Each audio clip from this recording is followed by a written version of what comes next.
Okay, so next question that's typically asked, what if I move?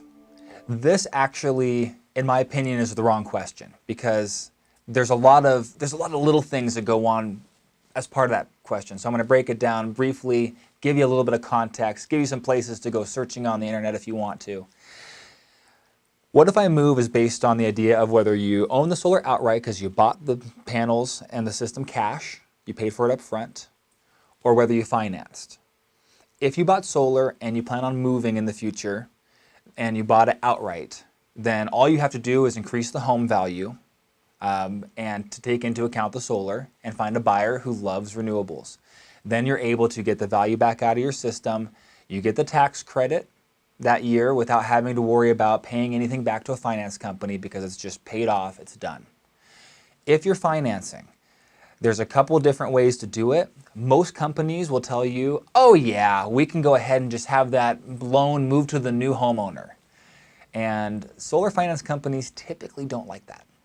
They're probably not going to do that for you because they don't know if the person coming in is going to be creditworthy to take over that loan. That person doesn't get the benefit of the tax credit because let's presume that you took that and are using that yourself.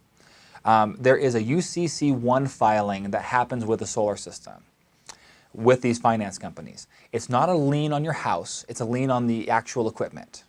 It still means you have to have it paid off with the sale of the house. So either you or the person who's looking to buy your house needs to make that payment. There are options where you can have it move from one person to the next, but I would just plan on having it paid off.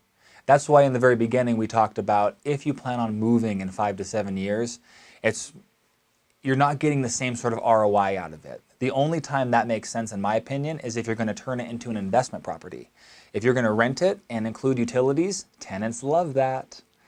Then you can include the utilities, put a little buffer in there for yourself, and put a clause in there so that they don't go crazy with the energy usage, keeping it at 65 in the summer and 80 in the winter. Otherwise, on Airbnb, you're paying for the utilities anyways, and you can now market that green energy so that people are interested in using your property versus someone else's in the same space. So that's going over a little bit of what if I move and that scenario. It answers a little more on the financing side of it, and happy to have a further conversation on that if we get the chance to meet over Zoom, on phone, or in person.